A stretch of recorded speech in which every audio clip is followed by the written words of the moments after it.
வணக்கம். தயவுசெய்து சேனலை சப்ஸ்கிரைப் செய்து லாங் வீடியோக்களையும் கண்டு ஜோதிட விஷயங்களை தெரிந்து கொண்டு நல்ல பலன் அடையுங்கள். தற்போது என் கணித வரிசையில் 30ஆம் தேதி பிறந்தவர்கள் பற்றி பார்ப்போம். 30ஆம் தேதி பிறந்தவர்கள் பொதுவாக பணம் சம்பாதிப்பதில் குறியாக இருப்பார்கள். அவர்களுக்கு பணம் ஈஸியாகவும் சேரும். எவ்வளோ பெரிய குடும்பத்தில் பிறந்திருந்தாலும் 30 வயதுக்கு பின்பு தான் சுயமாக முன்னேற முடியும். சிலர் சாதாரண நிலைமையிலிருந்து 30 வயதுக்கு பின்பு நல்ல நிலைமைக்கு வருவார்கள். இவர்களுக்கு நல்ல மனைவியோ அல்லது நல்ல கணவனோ நிச்சயம் அமைவார்கள். அவர்கள் மூலமாக இவர்களுக்கு சப்போர்ட் இருக்கும். இதே சமயம் இவர்களுக்கு வாழ்க்கை சில நாட்கள் நன்றாக இருக்கும், சில நாட்கள் டல் அடிக்கும். 3-0 என்று வருவது போல ஏற்ற இறக்கமாகவே இருக்கும். சகட யோகம் என்று சக்கரம் சுழல்வது போல மேலும் கீழுமாக வாழ்க்கை இருக்கும். இருந்தாலும் இவர்கள் தயங்க மாட்டார்கள், அஞ்ச மாட்டார்கள், தைரியசாலிகள், எதையும் துணிந்து பேசக்கூடியவர்கள். எனவே இவர்கள் எப்படியும் வாழ்க்கையில் படிப்படியாக முன்னேறுவது நிச்சயம்.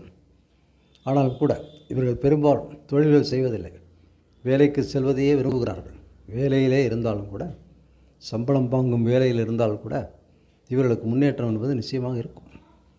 அந்த சம்பளத்திலேயே அங்கே வரக்கூடிய வருமானத்தை வைத்தே இவர்கள் வீடு வாசல் கட்டிக்கொண்டு சுகமாக இருக்க பார்ப்பார்கள்.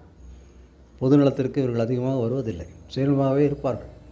ஆனால் பொதுநலத்துக்கு வந்தவர்கள் பெரும்புகழ் அடைவார்கள். அவர்களுடைய வாழ்க்கையை வேறு விதமாக இருக்கும். இந்த 3ஆம் தேதி பிறந்தவர்கள் பொது வாழ்க்கைக்கு வருவதில்லை. வந்துவிட்டால் அவர்களை பிடிக்க ஆள் இல்லை.